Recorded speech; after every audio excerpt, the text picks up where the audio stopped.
네, 하나님께서 오늘 우리에게 주시는 말씀 사도행전 마지막 시간이죠. 사도행전 28장 16절부터 31절까지의 말씀을 함께 보도록 하겠습니다. 제가 가진 성경은 신약성경 237페이지에 있습니다. 자, 우리 사이좋게 한 절씩 교독하겠습니다. 제가 먼저 읽습니다. 16절입니다. 우리가 로마에 들어가니 바울에게는 자기를 지키는 한 군인과 함께 따로 있게 허락하더라. 사흘 후에 바울이 유대인 중 높은 사람들을 청하여 그들이 모인 후에 이르되, 여러분 형제들아, 내가 이스라엘 백성이나 우리 조상의 관습을 배척한 일이 없는데 예루살렘에서 로마인의 손에 죄수로 내준 바 되었으니 로마인은 나를 신문하여 죽일 죄목이 없으므로 석방하려 하였으나 유대인들이 반대하기로 내가 마지 못하여 가이사에게 상소하며 내 민족을 고발하려는 것이 아니니라. 이러므로 너희를 보고 함께 이야기하려고 청하였으니 이스라엘의 소망으로 말미암아 내가 이 쇠사슬에 매인 바 되었노라. 그들이 이르되, 우리가 유대에서 내게 대한 편지도 받는 일이 없고 또 형제 중 누가 와서 내게 대하여 좋지 못한 것을 전하든지 이야기한 일도 없느니라. 이에 우리가 너의 사상이 어떠한가 듣고자 하니 이 파에 대하여는 어디서든지 반대를 받는 줄 알기 때문이라 하더라. 그들이 날짜를 정하고 그가 유숙하는 집에 많이 오니 바울이 아침부터 저녁까지 강론하여 하나님의 나라를 증언하고 모세의 율법과 선지자의 말을 가지고 예수에 대하여 권하더라. 그 말을 믿는 사람도 있고 믿지 아니하는 사람도 있어. 서로 맞지 아니하여 흩어질 때에 바울이 한 말로 이르되, 성령이 선지자 이사야를 통하여 너희 조상들에게 말씀하신 것이 옳도다. 일러스되 이 백성에게 가서 말하기를, 너희가 듣기는 들어도 도무지 깨닫지 못하며 보기는 보아도 도무지 알지 못하는 도다. 이 백성들의 마음이 우둔하여져서 그 귀로는 둔하게 듣고 그 눈은 감았으니 이는 눈으로 보고 귀로 듣고 마음으로 깨달아 돌아오면 내가 고쳐줄까 함이라 하였으니, 그런즉 하나님의 이 구원이 이방인에게로 보내어진 줄 알라. 그들이 그것을 들으리라 하더라. 바울이 온 이태를 자기 셋집에 머물면서 자기에게 오는 사람을 다 영접하고 함께 읽겠습니다. 하나님의 나라를 전파하며 주 예수 그리스도에 관한 모든 것을 담대하게 거침없이 가르치더라. 아멘. 옆에 분들 인사하겠습니다. 샬롬. 네. 설은 다 잘 보내셨죠? 네, 감사합니다. 오늘 이제 사도행전 마지막 시간입니다. 보니까 39번째 시간이에요. 사도행전 마지막 시간, 거의 이제 10개월 동안 우리 같이 사도행전 말씀을 나누었는데요.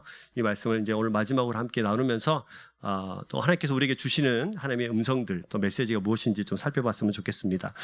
지난주에 말씀을 나눈 대로 로마에 도착한 바울, 아비오 광장에 쇠사슬에 매인 그 죄인의 신분으로 그 아비오 광장을 걸어가고 있는 모습을 하나님께서는 조명하셨고, 또 죄인의 신분이지만 사실은 성경에서는 그를 승리자의 모습으로 표현하고 있다는 사실을 함께 나누었습니다. 자, 오늘은 바울이 아비오 광장을 거쳐서 로마 제국의 가장 그 심장부인 로마의 그 시내, 그 중심부로 가서 이제 그때부터 어떤 삶을 하나님께서 살게 하시는지 또 그곳에 집중하면서 하나님께서 우리에게 말씀하고 계시는데요. 같이 한번 그 말씀 안으로 들어가 보셨으면 좋겠습니다. 16절 보시면 이렇게 설명하고 있습니다. 우리가 로마에 들어가니 바울에게는 자기를 지키는 한 군인과 함께 따로 있게 허락하더라. 이렇게 설명을 하고 있어요. 호송 책임자였던 율리오라는 백부장은 바울을 비롯한 죄수들을 이제 황제의 근위대장에게 인계합니다. 백부장이 그동안 함께 여러 가지 숱한 어려움을 같이 이제 견디면서 백부장이 이제 바울을 좋게 보기도 하고 또 베스도의 편지 때문에 호감을 얻어서 바울은 감옥에 투옥되는 대신에 이렇게 좀 자유롭기는 하지만 셋집을 얻어서 이곳에서 거하도록 허락을 받습니다. 일종의 가택연금 같은 거죠. 만약에 사도 바울이 사상범이 아니고 흉악한 범죄자라면 이렇게 할 수 없었을 것입니다. 아마 깊은 감옥, 또 그때 당시에 이제 로마의 감옥에는 깊은 감옥, 하옥이라고 하는 그 깊은 감옥에 갇혀 있었겠지요. 그러나 미결수 신분이지만 흉악범은 아니었기 때문에 또 사상범으로 인정되었기 때문에 로마의 정부가 지정한 집에서 재판이 마무리될 때까지 새 집을 하나 얻어서 그곳에서 지낼 수 있도록 그렇게 허락을 해준 것입니다. 이때 면에도 좀 자유롭기도 하고 누구든지 만날 수 있었습니다. 비록 여전히 쇠사슬에 묶여서 죄인의 신분이었지만 군인들이 지키는 신세였지만 비교적 자유로웠어요. 그래서 바울이 이곳에서 셋집에서 비록 죄인의 신분이지만 그가 이곳에서 첫 번째로 한 일이 뭐냐면 17절이에요. 사흘 후에 바울이 유대인 중 높은 사람들을 청하여 그들이 모인 후에 이르러 여러분 형제들아, 내가 이스라엘 백성이나 우리 조상의 관습을 배척한 일이 없는데 예루살렘에서 로마인의 손에 죄수로 내준 바 되었으니 라고 이렇게 말합니다. 첫 번째로 한 일이 뭡니까? 유대인들을 부르는 거예요. 그 중에서 높은 사람들을 초청해서 이곳에서 그들에게 하고 싶은 말이 많았던 겁니다. 근데 이들을 초청한 이유는 크게 보면 두 가지가 있습니다. 첫 번째는 자기에 대한 오해를 풀기 위함이에요. 17절에 쭉 보시면 오해를 막 풀고 있는 모습들이 보입니다. 우리가 우리 백성이나 조상들의 관습에 대해서 어긴 적도 배척한 적도 없다.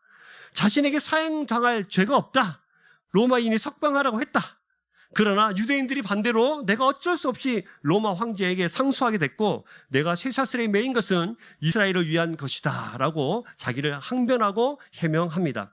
이것이 중요한 이유는 왜냐하면 두 번째 이유 때문이에요. 두 번째 이유는 복음을 위해서이기 때문입니다. 만약에 바울이 로마에 와서도 자기 동족들에게 복음을 전해야 하는데 민족의 반역자로 그 소문대로 그렇게 그가 사람으로 지목된다면 복음을 전하는 일에 아주 큰 장애가 됐겠죠. 그래서 바울은 먼저 자기를 해명하고 그리고 복음을 전하는 일에 쓰임받도록 이 사람들을 불러서 복음을 전하고 있는 것입니다. 자, 지금 이 사람이 메인범이에요. 하나님 나라와 예수님에 대해서 열심히 가르치기를 그치지 않았습니다. 어떻게 해서든 복음을 전해줄 수만 있다면 이 바울은 상황은 별로 중요하지 않았던 것 같아요. 죄수의 신분으로 매여있든지 매여있지 않든지 간에 그는 항상 하나님 곁에서 항상 하나님 나라와 예수에 대해서 가르치고 선포했던 사람입니다. 그러면 우리가 자세히 살펴볼 것 한 가지는 상황이 아니라 사명에 따라 살아가는 그리스도인의 모습을 우리가 살펴볼 수가 있겠죠. 우리는 항상 상황이 중요합니다. 바울은 상황이 그렇게 중요하지 않았습니다. 우리는 상황이 중요하죠. 헌신할 수 있는 상황, 봉사할 수 있는 상황, 예배할 수 있는 상황, 이 상황이 중요해요. 항상 상황이 중요해요. 제가 건강만 하기만 하면, 이 병을 고쳐주시기만 하면 하나님 온전히 예배하겠습니다. 지금 내 기도에 응답해 주시기만 하면, 지금 내 병을 고쳐주시기만 하면, 지금 한 번만 도와주시면, 나는 이번에 무조건 취직해야 되는데 이 취직을 합격해 주시기만 하면, 이번에 좋은 대학에 가야 되는데 제가 원하는 대학에 제가 원하는 과에 무조건 가기만 하면, 합격만 시켜주시면 저는 그때부터 하나님을 온전히 예배하겠습니다. 여러분, 우리 상황을 참 많이 따지죠. 여러분, 상황이 아니라 우리는 언제 어디선지 간에 상황에 따라 살아가는 것이 아니라 사명 따라 살아가는 주의 백성이 그리스도인인 줄로 믿습니다. 여러분, 그것이 하나님의 백성들이에요. 장소도 별로 중요하지 않아요. 우리 바울의 인생을 계속 살펴왔고 사도행전을 통해서 우리가 알 수 있었듯이 바울은 감옥에서도, 감옥 밖에서도, 풍랑이는 배 위에서도, 멜리데 섬에서 그렇게 죽을 고비를 넘겨가면서도 그는 항상 장소가 중요하지 않았습니다. 주님의 복음을 들고 항상 어느 곳에서든지 복음을 전하는 사람이었던 거죠. 여러분, 우리는 어떻게 보면은 참 많은 핑계를 대고 있는 것 같아요. 이렇게 해주시면 하겠습니다. 저렇게 해주시면 하겠습니다. 때와 장소, 환경과 여건을 일일이 따지면서 우리 신앙을 어쩌면 순종하기 싫은 마음이었는지도 모르겠어요. 순종하기 싫어서 하나님 이런 상황이 되면요 섬길게요. 이렇게 해주시면 할게요. 하나님과 우리가의 관계가 깊은 만남의 관계, 사랑의 관계가 아니라 아주 딜을 하는 그런 관계처럼 하나님 우리를 대하고 있지는 않은지 모르겠습니다. 바울은 디모데후서 4장 2절에도 우리 이렇게 말씀하신 적이 있어요. 같이 한번 읽어보겠습니다. 디모데후서 4장 2절 말씀 같이 읽을까요? 시작. 너는 말씀을 전파하라. 때를 얻든지 못 얻든지 항상 힘쓰라. 범사의 오래 참음과 가르침으로 경책하며 경계하며 권하라. 때를 어떻게 해요? 어떤지 못 어떤지. 이게 무슨 말이에요?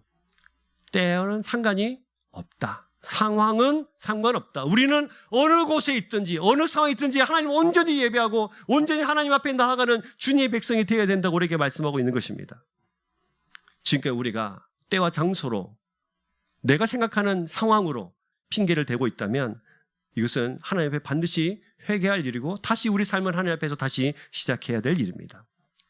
그렇다면 때와 장소와 환경과 여건에 상관없이 바울이 그렇게 외쳤던 바울의 외침은 뭡니까? 23절 말씀을 같이 보시면 이렇게 설명하고 있습니다. 같이 읽겠습니다. 시작. 그들이 날짜를 정하고 그가 유숙하는 집에 많이 오니 바울이 아침부터 저녁까지 강론하여 하나님 나라를 증언하고 모세와 율법과 선지자의 말을 가지고 예수에 대하여 권하더라.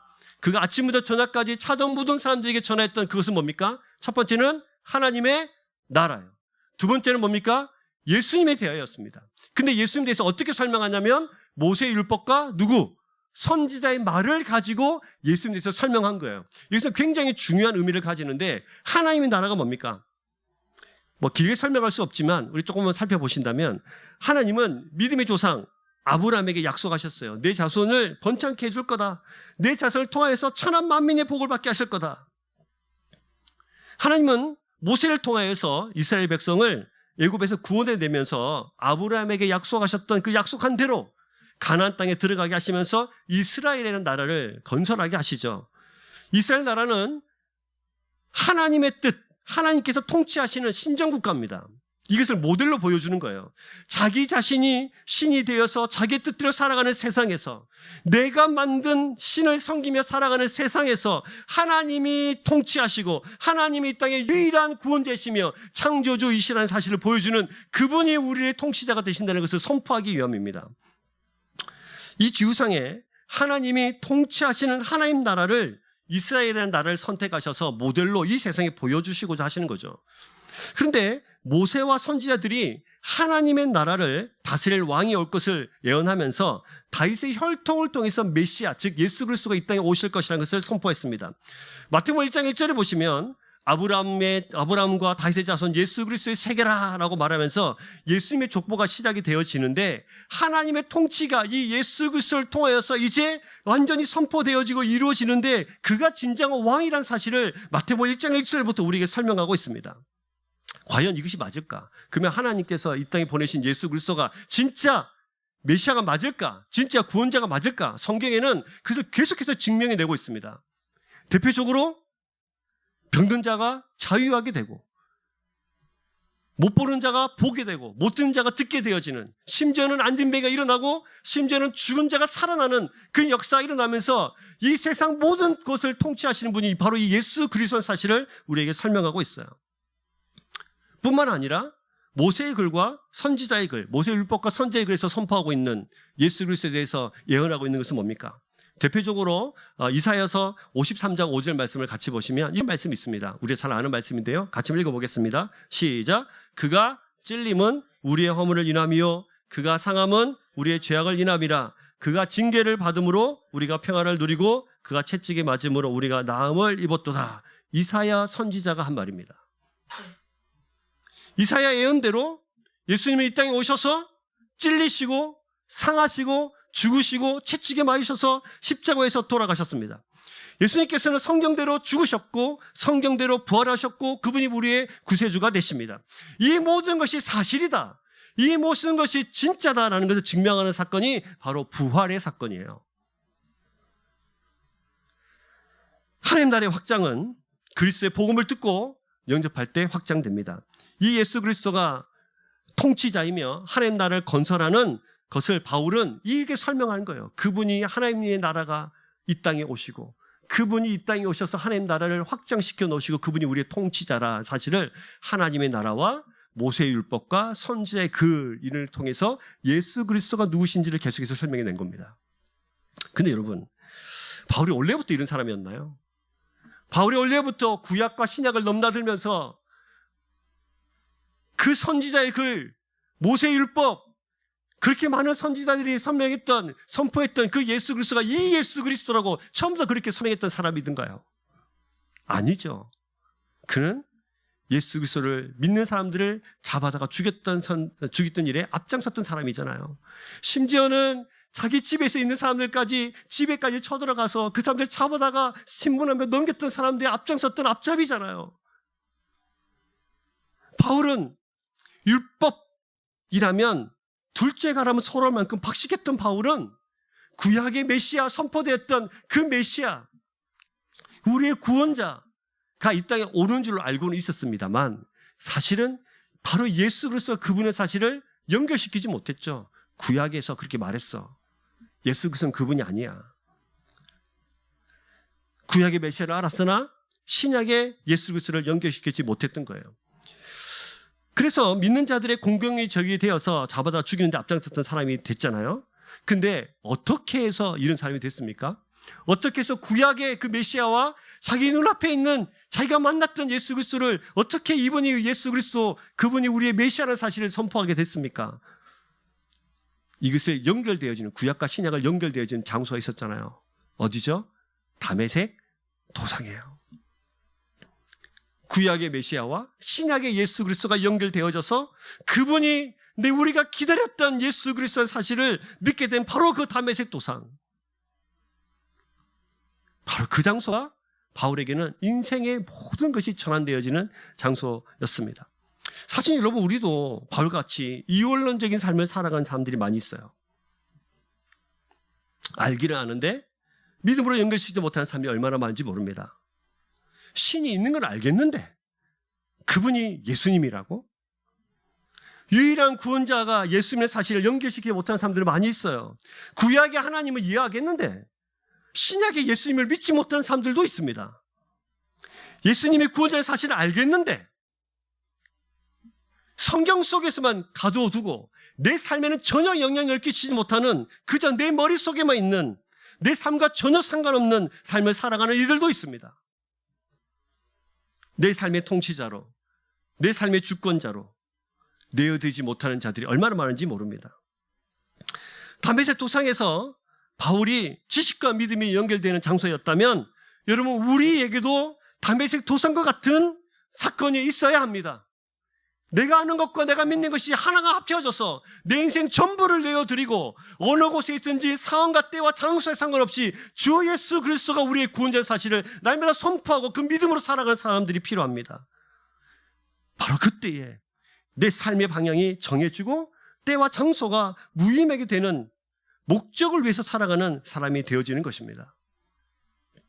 우리 사랑하는 우리 중고등부 청년부, 우리 자녀들에게 다메섹 도상과 같은 놀라운 사건이 여러분 삶에 있기를 주의 이름으로 축복합니다. 우리 어른들이 날마다 기도하는 제목이에요. 우리 청년들도 마찬가지입니다. 수십 년 예수 믿는다고 생각해 왔지만 사실은 우리 삶과 믿음이 너무 동떨어진 삶을 살아가는 분들 많이 계시죠. 이 다메섹 도상 같은 나의 믿음과 지식이 연결되어져서 내 삶의 전부를 내어드리는 놀라운 사건이 여러분 삶의 날마다 일상에 선포되어지길 주의 이름으로 축복합니다. 더 놀라운 것은, 더 감사한 것은 뭔지 아세요? 바울이 예수를 먼저 찾은 것이 아니라 주님께서 먼저 찾아오셨다는 데 있어요. 주님은 우리가 먼저 찾아서 주님을 만난 것이 아니라 주님도 우리를 먼저 찾아와 주셨던 사실에 우리는 소망이 있습니다. 우리 주님은 먼저 찾아오시는 분이십니다. 인간의 입장에서는 절대로 하나님을 먼저 찾을 수가 없어요. 그러나 먼저 찾아오시는 주님이시기 때문에 여러분, 저와 여러분들이 소망을 가질 수 있습니다. 이 경험이 바울이 유대인들에게 복음을 전하는 중요한 근거가 됩니다. 자기도 그랬으니까요. 자기도 어릴 때부터 외우고 읽고 가슴팍에 새겨놨던 그 구약이 설명하는 메시아만 알았으니까요. 그 메시아와 예수 그리스도를 연결시키지 못했던 사람이니까요. 그 메시아인 예수 그리스도를 십자가에 못 박혀 내어 죽이기까지 죽여야 자기들이 살아난다는 생각했던 사람이니까요. 구원의 첫 소식을 전해준 민족이었음에도 불구하고 그것을 알지 못하는 불쌍하고 안타까운 유도 민족들이 얼마나 안타깝겠습니까? 그래서 바울은 그들을 불러다 놓고 그들에게 먼저 이렇게 구약의 예수 그리스도, 구약에서 선포하는 하나님의 나라, 그리고 이 땅에 예수 그리스도를 통치자이신 그분께서 우리의 모든 것을 통치하실 때에 우리가 사망에서 생명으로 옮겨 놓으신 예수 그리스도가 누구신지를 그렇게 설명한 거예요. 자녀 여러분, 우리가 여기서 생각해 볼 게 한 게 있어요. 부모님이 여러분들에게 예수 그리스도가 구원자다, 그분을 믿어야 구원을 얻는다라는 진리를 가르쳐줄 때 때로는 되게 따분하잖아요. 그만하세요. 부모 그렇게 하지 마시고 부모님들이 복음을 전해줄 때는 그냥 아멘 하면서 믿으시면 됩니다. 또 잔소리 시작하신 애가 아니에요. 바울이 온 마음을 다해서 자기 동족들에게 이 복음을 전했던 것처럼 그런 마음으로 전하는 거예요. 부모님들은 바울의 심정으로 복음을 전하고 있는 거예요. 부모 여러분, 자녀들이 복음을 먼저 알고 복음을 전해줄 때에 간절함으로 전해주는 그 마음을 아셔야 합니다. 자녀이든 부모이든 먼저 믿게 하신 그 은혜를 감사하면서 복음을 나눌 때 여러분 그 복음을 믿음으로 아멘하며 믿고 받아들일 수 있기를 주의 이름 축복합니다. 이렇게 복음이 선포됐어요. 하나님 나라와 예수 그리스도가 누구신지를 계속해서 설명했습니다. 아침부터 저녁까지 하루 종일 하나님 나라와 예수 그리스도에서 상세하고 아주 자세하게 설명했습니다. 이미 인생의 말년에 노인이었고 병들고 언제 죽을지 모르는 바울은 그렇게 소명을 한시도 잊지 않은 채 세상을 살아가는 사람들이었습니다. 그런데 오늘 본문은 재밌게도 이렇게 선포되어진 복음이 사람들에게 어떻게 반응을 일으켜 내는지에 대해서도 자세히 설명을 하고 있습니다. 자, 말씀을 같이 한번 볼까요? 자, 24절 같이 보겠습니다. 같이 읽습니다. 시작. 그 말을 믿는 사람도 있고 믿지 않은 사람들도 있어. 25절. 서로 맞지 아니하여 흩어질 때에 바울이 한 말로 이르되 성령이 선지자 이사야를 통하여 너희 조상들에게 말씀하신 것이 옳도다. 자, 이렇게 바울이 복음을 전하자 두 부류가 등장을 했죠. 24절 보시면 그 말을 믿는 사람도 있고 어떻게 해요? 믿지 않은 사람도 있었습니다. 이른 아침 바울의 집에 몰려들 때만 해도 하나였어요. 유대인들, 한마음, 동족, 로마에서 사는 이웃, 나의 공동체.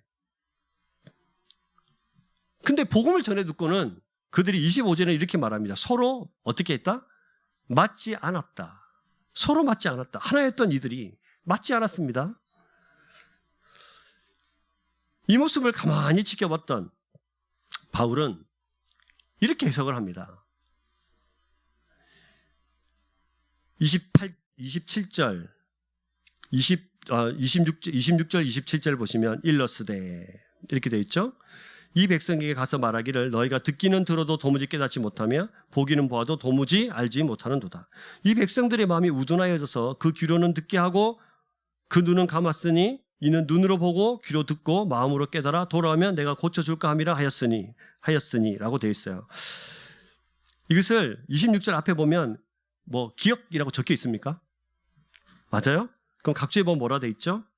이사야 6장 9절 10절이라고 되어 있죠. 이것을 인용했다는 뜻이에요. 바울이 이사야 선지자가 했던 말을 그대로 가지고 와서 지금 이 상황을 해석하고 있다는 뜻입니다.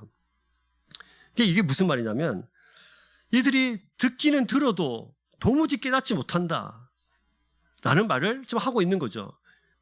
근데 잘 생각해 보시면 이들이 27절을 잘 보시면 이 백성이 마음이 어떻게 돼서 우둔했어요. 그래서 한 게 뭡니까?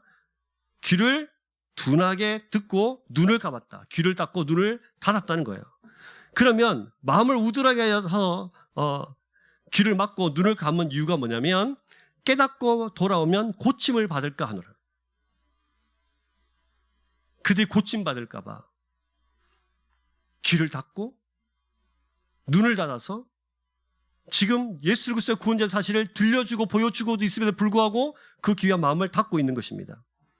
자신들이 원하는 대로 세상을 사는 것이 가장 최선의 방법인데 죄의 노예로 죄만을 생산해내는 삶을 최고의 가치 여기면서 자기의 기쁨대로 쾌락대로 자기 마음대로 세상을 살아가야 하는데 주님이 우리의 왕이 되시면 우리의 통치자가 되시면 우리를 억압하고 우리를 숨도 못 쉬게 하는 죄인의 노예로 우리를 만들까 봐 두려워하는 것이에요. 그러나 여러분, 우리 주님 우리를 억압하시는 분이 아니십니다. 진리가 너희를 어떻게 한다고요? 자유케 하십니다. 이 진리는 우리를 억압하는 것이 아니라 모든 죄의 권세로부터 우리를 자유케 하시는 유일한 복음의 진리인 줄로 믿으시길 주의 이름으로 축복합니다. 그것을 우리 속에 선포하시는 거예요. 얼마나 안타까울까요? 처음에 들어올 때는 이들이 같은 민족, 같은 생각으로 바울을 찾아왔습니다. 그런데 나갈 때는 다른 생각으로 두 종류의 사람이 되어 있는 거예요. 믿는 자와 믿지 못하는 자. 이 사람들의 공통점은 같은 민족이었다는 것과 이 복음을 들었다는 거예요. 근데 결과적으로 이 사람들의 차이가 무엇으로 갈라지냐면 복음 때문에 갈라집니다. 예수 그리스도 때문에, 하나님 나라와 예수 그리스도 때문에 이들의 기준이 갈라지고 있는 거예요. 그럼 다시 말하면 이들을 구별시켜 놓은 것이 뭐냐면 하나님 나라와 예수 그리스도가 이들을 구별시켜 놓은 것입니다. 복음이 그들의 구별의 기준이 된 거예요. 그러면 세상과 우리를 구별시켜 놓은 그 구별의 기준이 뭡니까? 하나님 나라와 예수 그리스도예요. 이 구별은 세상 사람들과 어울리기 열망하는 내가 세상 사람들로부터 외면당하는 소외가 아닙니다. 내가 얼마든지 세상과 어울릴 수 사실 있지만 하나님의 말씀을 삶으로도 듣기 위해서 내 자신을 자발적으로 격리시키는 거예요. 세상과 내가 소외되는 것이 아니라 내가 세상으로부터 자발적으로 나를 격리시켜서 예수 그리스도를 따라가는 사람이 되어지는 거예요. 복음이 이들의 귀에 들려지자 이들은 부인할 수 없었습니다. 그래 맞아, 예수 그리스도가 우리가 기다렸던 메시아야. 그래서 이전으로 돌아갈 수 없었던 거예요. 사랑하는 이웃이었고 동족이었지만 복음이 그들을 구별시켜 놓았습니다. 당시에는 예수 그리스도를 믿는다는 것은 곧 죽음을 의미하는 것이니, 내가 이 복음 때문에 구별된다는 것은 세상 사람들과 섞이는 것이 아니라 오히려 죽음을 선택하는 것일 수도 있는데 지금 그것을 선택하고 주 앞에 나아가는 것이에요. 여러분, 우리가 착각하시면 안 됩니다. 우리는 세상으로부터 소외된 것이 아니라 예수 그리스도의 길을 선택한 것입니다. 그분을 우리가 믿은 것이에요. 그 믿음조차도 우리의 것이 아니라 하나님께서 우리에게 주셔야만 가능한 것이죠.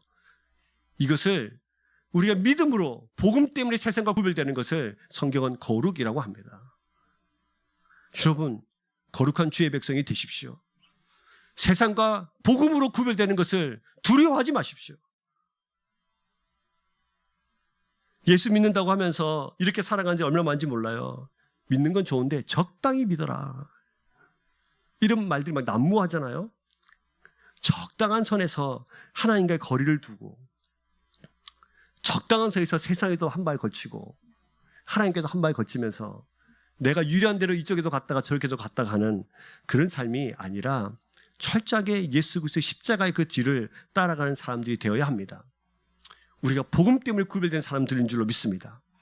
여러분 믿으십니까? 네, 그런 거예요. 복음 때문에 구별되는 거예요.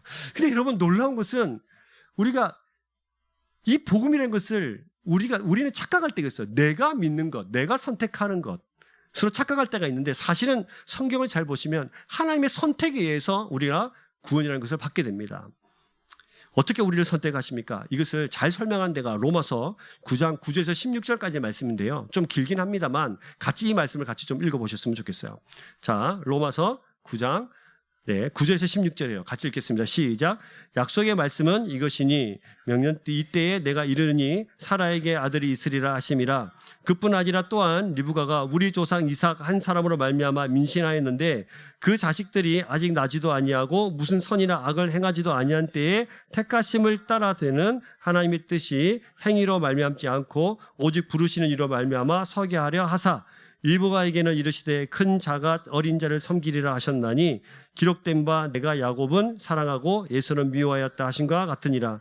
그런즉 우리가 무슨 말을 하리요? 하나님께 불의가 있느냐? 그럴 수 없느니라. 모세에게 이르시되 내가 긍휼히 여길 자를 긍휼히 여기고 불쌍히 여길 자를 불쌍히 여기리라 하셨으니 그런즉 원하는 자로 말미암도 아니요 다른 집 박질하는 자로 말미암도 아니요 오직 긍휼히 여기시는 하나님으로 말미암이니라. 이것을 바울이 설명을 했는데요. 야곱과 에서를 막 설명하면서 야곱은 사랑받고 에서를 미워했다는 거예요. 그리고 하나님께서 선택하셨다고 말합니다. 그들이 태어나기도 전에 리브가에게 자식이 없을 때, 무슨 선이나 악을 행하지도 아니하실 때에 택하셨다라고 설명합니다. 그러니까 우리가 구원받을 수 있는 첫 번째 조건은 우리를 선택하시는 데 있습니다. 원하는 것도 아니고, 원함으로 받을 수 있는 것도 아니고, 다른 벽질하는 그것으로 받을 수 있는 것도 아니고, 오직 긍휼히 여기시는 하나님으로 말미암음이니라. 우리를 불쌍히 여기셨기 때문이에요. 근데 죄 가운데 가만히 내버려 두시는 것을 유기라고 하는데, 이게 던져놓는 겁니다.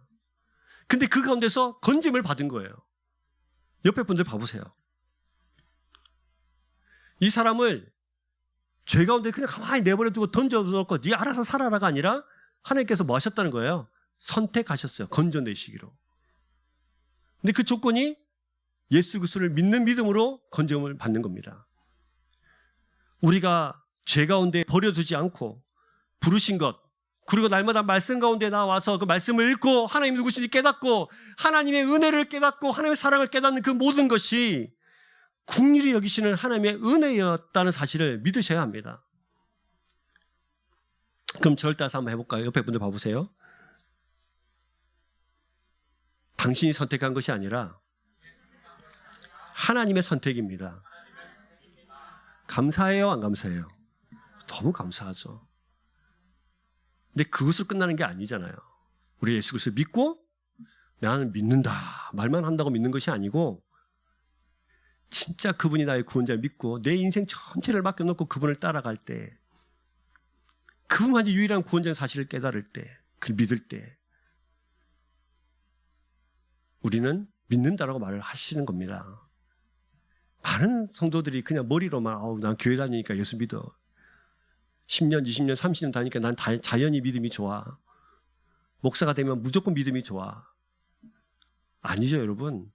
우리가 정말로 예수 그리스도를 온전히 구주로 영접하고 믿고 따라가고 삶의 모든 모습들까지 주 앞에 나아가는 주의 백성 되기를 주의 이름으로 축복합니다.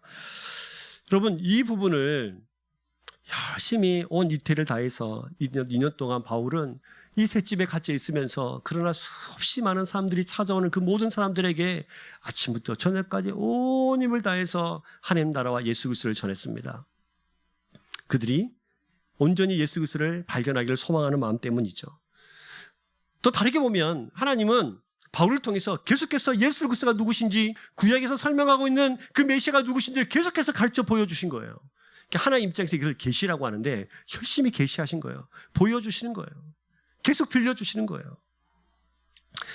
그런데 이들이 믿는 자도 있고 믿지 않는 사람도 있어서 지금 바울은 굉장히 중요한 선포 하나를 합니다.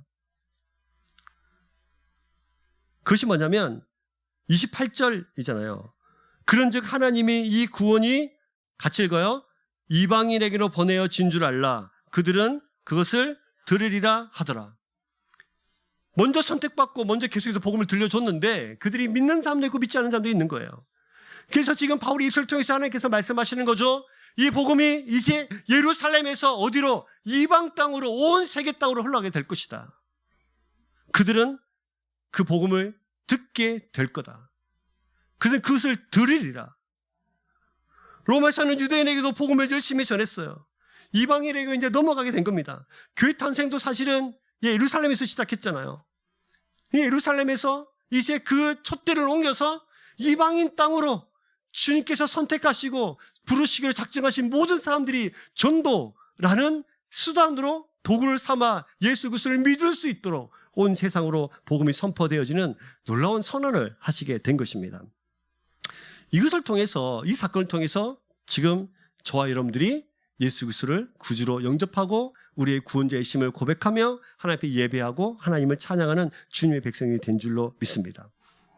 여러분, 그러면 이 보잘것없는 이 바울이 이곳에서 셋집에서 죄인의 신분으로 2년 동안 복음의 씨앗을 심을 때 누구 하나 이 사람이 이 로마를 뒤집어 놓을 줄, 온 유럽 땅을 뒤집어 놓을 줄, 이 사람이 전한 복음이 온 세상을 뒤집을 줄 누가 알았겠습니까? 이 복음의 씨앗은 어떻게 되나요? AD 313년에 콘스탄틴 대제라는 황제를 통해서 로마의 정식적인 종교로 인정을 받습니다. 300년 동안 수없이 많은 고통과 고난과 죽음을 당했던 이들이 이 복음으로 이 세상을 뒤집어서 이 복음이 세상에 진리라는 사실을 명확하게 선포되어지는 역사가 일어나게 된 겁니다. 누가 알았겠습니까? 어떤 이들은 자녀를 잃었고 어떤 이는 가정을 잃었고, 그러나 포기할 수 없었던 이 복음의 길, 이 사도행전은 우리에게 그것을 보여주면서 이제 이 복음이 어떻게 우리에게 전해졌는지에 대해서 설명을 하고 있어요. 여러분, 이렇게 이방인 땅으로 선포되겠다는 하나님의 놀라운 선포가 이 조선 땅에는 이 복음이 흘러 들어왔을까요? 왔겠죠. 왔으니까 지금 저와 여러분들이 있는 거 아니겠습니까? 그럼 우리가 많은 것을 알지만 그래도 우리가 몇 가지만 좀 살펴본다면 사진 하나 보여드릴 텐데요. 이 땅에 오셨던 선교사님들을 잠깐 몇 명만 제가 보여드릴게요. 사진을 띄워주세요. 잘 보이질 않죠? 위쪽에 있는 남자분이 아펜젤러 선교사님이십니다. 이 선교사님이 그 비물에는 이렇게 적혀 있어요. 잘 안 보이시는데 제가 읽어드릴게요. 우리는 부활절 아침에 이곳에 왔습니다. 그날 사망의 권세를 이기신 주께서 이 백성을 얼어맨 결박을 끊으사 하나님의 자녀로서의 자유와 빛을 주시옵소서. 부활절 아침에 이 땅을 밟으면서 했던 기도예요. 밑에 있는 선교사님은 루비 캔드릭이라는 분입니다. 이 두 분 다 지금 양화진 선교사 묘지에 이렇게 묻혀 계신데, 이 루비 캔드릭의 비문에 적힌 유명한 말이 있어요. 제가 한번 읽어드릴게요. 나에게 1000개의 생명이 주어진다 해도 그 모두를 조선을 위해 바치리라. 이런 심정으로 이 땅에 왔습니다. 루비 캔드릭이 자기 아버지 어머니에게 쓴 편지가 있는데요. 한번 띄워드릴게요. 혹시 보이시면 같이 읽어주시면 좋겠어요. 제가 읽도록 해주셨군요. 네, 제가 한번 읽어드릴게요. 사랑하는 아버지 어머니, 이곳 조선 땅에 오기 전 집들에 심었던 꿀들이 활짝 피어났다는 소식을 들었을 때 하루 종일 집 생각만 했습니다. 욕심쟁이 수지가 그 씨앗을 받아 동네 사람들에게 나누어 주었다니 너무나 대견스럽군요. 아마 내년 봄이 되면 온통 우리 동네는 내가 심은 노란 꽃으로 덮여 있겠군요. 아버지 어머니, 이곳 조선 땅은 참으로 아름다운 곳입니다. 모두들 하나님을 닮은 사람들 같습니다. 선한 마음과 복음에 대한 열정으로 보아 아마 몇십 년이 지나면 이곳은 예수님의 사랑이 넘치는 곳이 될 것 같습니다. 저는 복음을 듣기 위해서 20km를 맨발로 걸어오는 어린아이를 보았을 때 그들 안에 있는 하나님의 사랑 때문에 오히려 위로를 받습니다. 그러나 한편에서는 탄압이 점점 심해지고 있습니다. 그저께는 예수님을 영접한 지 일주일도 안 되는 서너 명이 끌려가 순교했고, 토마스 선교사와 제임스 선교사도 순교했습니다. 선교본부에서도 철수하라는 지시가 있었지만 대부분의 선교사들은 그들이 전도한 조선인들과 아직도 숨어서 예배를 드리고 있습니다. 그들은 모두 순교를 할 작정인가 봅니다. 오늘 밤은 유난히도 고향으로 돌아가고 싶습니다. 외국인을 죽이고 기독교를 증오한다는 소문 때문에 부두에서 저를 끝까지 말리셨던 어머니의 얼굴이 자꾸 제 눈앞에 어립니다. 아버지 어머니, 어쩌면 이 편지가 마지막 편지일 수도 있겠습니다. 제가 이곳에 오기 전 뒷뜰에 심었던 한 알의 씨앗으로 이제 내년이면 온 동네가 꽃으로 가득하겠지요. 그리고 또 다른 씨앗을 만들어내겠지요. 저는 이곳에서 작은 씨앗이 되기로 결심했습니다. 제가 씨앗이 되어 이 땅에 묻히게 되었을 때 아마 하나님의 시간이 되면 조선 땅에는 많은 꽃들이 피고 그들도 여러 나라에서 씨앗이 될 것입니다. 저는 이 땅에 저의 심장을 묻겠습니다. 바로 이것이 조선을 향하는 저의 열정이 아니라 조선을 향한 하나님의 사랑이라는 것을 알게 되었습니다. 어머니, 아버지 사랑합니다. 이것이 1907년 9월에 이 땅에 왔다가 1908년 8월 15일에 소천한 루비 캔드릭의 부모님들 향한 마지막 편지입니다. 이방인 땅까지 복음이 전해지게 될 것이다.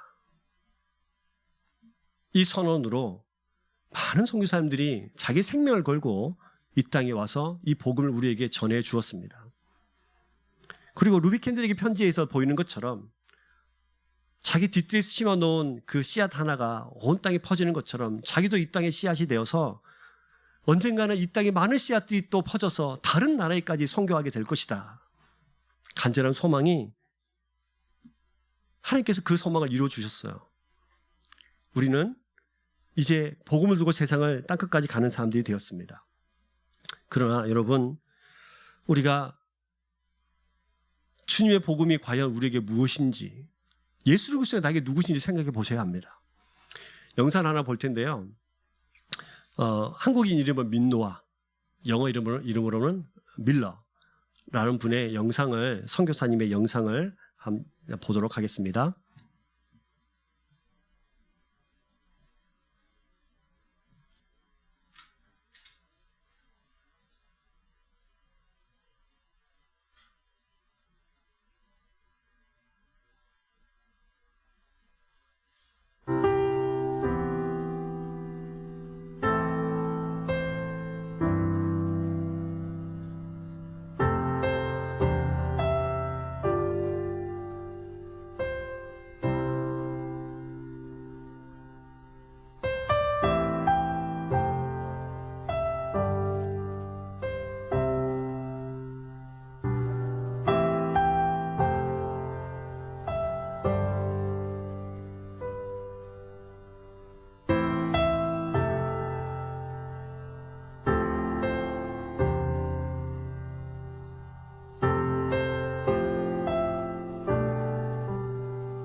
네, 당신을 그렇게 힘들게 하는 예수 그리스도 도대체 누구요?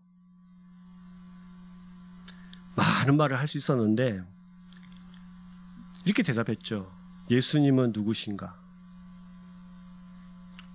위로가 되시고 기쁨이 되신다. 선교사님들 가슴에 새겨진 그 십자가의 그 복음이 이 땅에 심겨져서 저와 여러분들이 이렇게 좋은 예배당에서 하나님을 예배하고 있는 줄로 믿습니다. 사도행전의 끝은 이렇게 끝이 납니다. 하나님의 나라를 전파하며 주 예수 그리스도에 관한 모든 것을 담대하게 거침없이 가르치더라. 보통 끝은 뭐 인사나 축복의 말로 좀 끝나야 되는데 되게 어정쩡히 끝나는 것처럼 보입니다. 근데 가만히 살펴보시면 사도행전은 바울이 계속해서 묶여있는 상황 속에서라도 하나님 나라를 전파하고 예수께 관한 모든 것을 가르쳤던 말로 끝을 맺고 있어요. 그럼 누가가 이 사도행전을 기록했는데 누가는 이 사도행전을 끝맺으면서 무엇을 가르쳐주고 싶었을까요? 하나님은 누가를 통해서 무엇을 어떻게 끝맺주고 싶었을까요? 이 복음의 역사는 끝이 아니라 지금도 계속해서 진행되어야 한다는 사실을 우리에게 가르쳐 줍니다. 여러분 징검다리 아시나요? 징검다리 사진을 보여드릴 텐데 이게 징검다리잖아요. 징검다리는 저 끝에까지 건너갈 때까지 다리를 놓아야 돼요. 하나를 놓고 그 다음에 하나를 놔야 돼요. 중간 하나가 없어지면 그 다음은 없습니다. 이런 생각이 드는 거죠. 예수께서 그렇게 부인했던 바울을 불러서 복음의 징검다리로 삼으셨고 그 다음에 수없이 많은 복음의 증거자들이 그 십자가를 들고 자신들의 드리워진 징검다리를 놓고 또 놓아서 지금 2022년 2월달까지 왔습니다. 그러면 또 다시 부름을 받은 이 땅의 바울들은 누굽니까? 또 다시 복음의 징검다리를 놓아야 된 또 징검다리를 놓아야 된 징검다리는 누굽니까? 저와 여러분들이 이 시대를 향해서 부름받은 또 다른 복음의 전달자, 십자가의 전달자 바울인 줄로 믿습니다. 그럼 저와 여러분들이 가야 되는 로마는 어딘가요? 그렇게 가고 싶어 했던 쇠사슬에 묶인 채 가장 좋은 모습이 아니라 자기 사양에 보기에는 가장 실패한 모습으로 로마 땅을 밟았던, 그럼에도 불구하고 즐거워하며 감사하고 기뻐했던 그 바울이 가야 되는 로마, 저와 여러분들이 가야 되는 로마는 어디입니까? 우리 직장, 우리의 가정, 우리의 자녀, 우리 아버지, 내가 사는 모든 삶의 바운더리가 하나님께서 우리를 부르시고 보냄을 받은 로마인 줄로 믿습니다. 이제 우리는 흔히 우리가 많이 들어왔잖아요. 이제 사도행전 28장은 이렇게 31절로 끝이 나는데요. 이제 우리는 이 복음을 가지고 우리의 복음의 삶을 살아서 29장과 30장을 계속해서 나가야 되는 하나님의 백성인 줄로 믿습니다. 사랑하는 여러분, 오늘 지난주에 저희가 이제 그 십자가의 전달자라는 이제 전도 작정서를 내어드렸는데요. 오늘은 우리가 강사님하고 이야기하면서 너무 얇다, 좀 두껍게 하자. 그래서 두껍게 복사를 했어요. 안 찢어지게. 너무 얇게 하시면 또 찢어져서 없어졌다고 하실 것 같아가지고 안 찢어지도록 두꺼운 종이에 복사했습니다. 나가실 때 우리 3명한테만 좀 복음을 전해보자고요. 또 다른 십자가의 전달자가 되어서 꼭 적어서 나가실 때에 저나 우리 강사님한테 제출해 주시고 나가셨으면 좋겠습니다. 자, 우리 옆에 분들 마지막으로 같이 한번 절 따서 한번 축복하면서 절 따서 나눠봤으면 좋겠어요. 당신과 나는 이 땅의 부름을 받은 또 다른 바울입니다. 할렐루야. 네, 우리 사도행전을 마칩니다. 우리에게 드려워진 그 많은 사도행전을 통해서 주셨던 그 많은 은혜들을 잊지 마시고 우리가 그렇게 믿음의 삶을 십자가 짊어지고 살아가는 저희 삶 되기를 주의 이름으로 축복합니다. 우리 말씀 기억하시면서요, 찬송가 96장이에요. 예수님은 누구신가?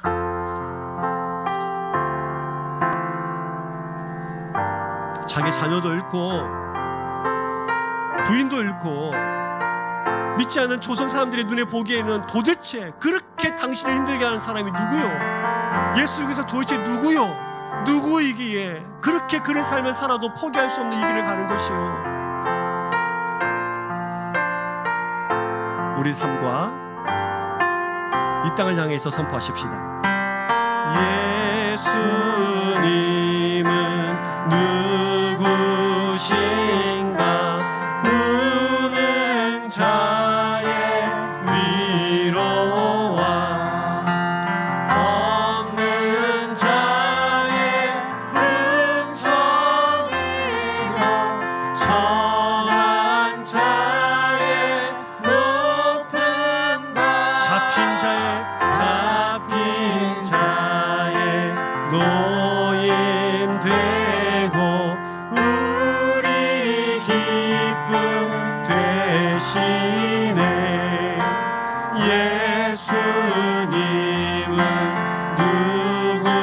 누구신가 약한 자의 평안과 눈먼 자의 빛이시며 병든 자의 고침과 죽은 자의 부활되고 우리 생명 됐으니. 예수 그리스도는 누구십니까? 예수님은 누구신가 주한 자의 정함과 죽을 자의 생명이며 죄인들의 중보 멸망자의 구원되고 우리의 평화가 되십니다. 우리 평화 되시니. 예수 그리스도 누구십니까? 예수님은 누구신가 온 교회의 머리와 온 세상의 구주시며 모든 왕의 왕이 심판하실 주님 되고